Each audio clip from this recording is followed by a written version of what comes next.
न पाई आखि बुझिले गोटे परे गोटे पीड़िता। प्रथमे बालेश्वर एफएम कॉलेज परे बलंगा घटना। टंका पाई बदली गला परिवार लोकों बयान। झियो जाऊ पछे बिड़ा बिड़ा टंका आम पकेट रे रहू।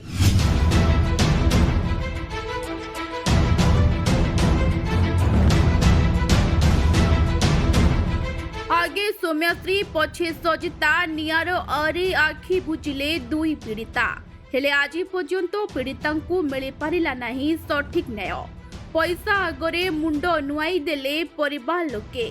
कहिले झियो आमर नथिला, जेतिकी दिनर अतिथि थिला सेतिकी दिन पाई दुनिया को आसीथिला। ए कथा को आउ बड़ न करी आमको आम बाटरे छाड़ी दियो, जहाकू सुनिबा परे लागुछि जेमिति सेमानुकु न्याय दरकार नाही आउ किछि दरकार अछि। दर्शक बंधु एक कथा आमे कहूनाहु, एक कथा खोद पीड़ितांक बापांक कथारु स्पष्ट भावे जना पड़ुछि। थरे सुनि नियंतु कोन कहउछंती सौम्यश्री ओ सजितांक बापा।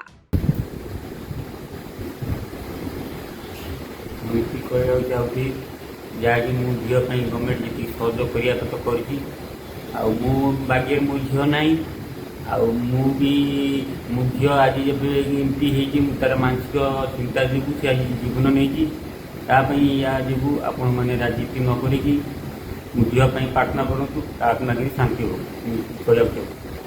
आज भी मनरू लिभिनी बालेश्वर एफएम कॉलेज से रूम टांकुरा दृश्य।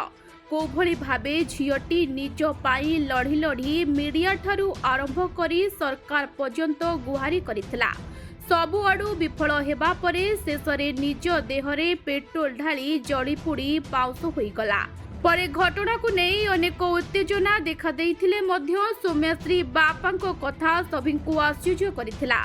झियो मरीगला आपण माने आउ ए कथा को आगो को बढ़ांतु नाही बोली गणमाध्यम सामने कहिथिले सौम्यश्री बापा, जाकु नहीं अनेक चर्चा हेउथिला। टंका पाई मुह बंका होईगला बोली कुहा जाउथिला। तेबे बालेश्वर घटना को मासे न पुरुणु सामना को आसिला बलंगा घटना।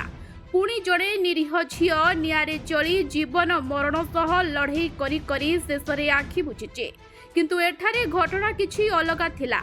झियोटी निजे नुहे ताकू तीन जण दुर्बृत्त निया लगाई देथिबा पीड़िता जनक प्रकाश करथिले। हेले किए से तीन दुर्बृत्त आज जाए पुलिस सेमानकु खोजिबारे विफल होईछि। ए घटना रे अनेक किछि भितिरिया कथा थाई पारे बोली संदेह करा जाउछि। सौम्यश्री पेट्रोल ढाली हेबा परे काहीकि सजितांकु किरोसिन ढाली दिया गला। ए सबु घटना देखिले लागुछि ओडिशा रे एबे किरोसिन पेट्रोल खेल चलिछि। किए न्याय न पाई निजे पेट्रोल ढाली हेउछि तो आउ काहाकू जबरदस्ती ढोला जाई निया लगाई दिया जाउछि।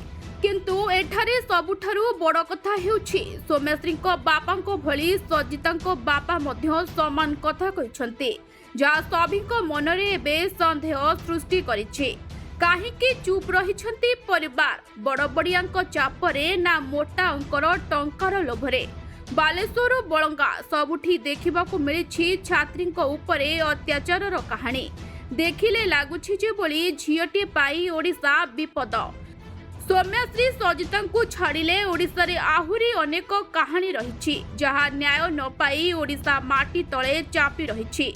केते केते जे झियो आज भी एठी निर्यातनार शिकार हेउछंती, किंतु सामना को आसी मुह खोलु नाहंती। काहेकि ना से माने जानिछंती एठी तांकू न्याय मिलिबो नाही।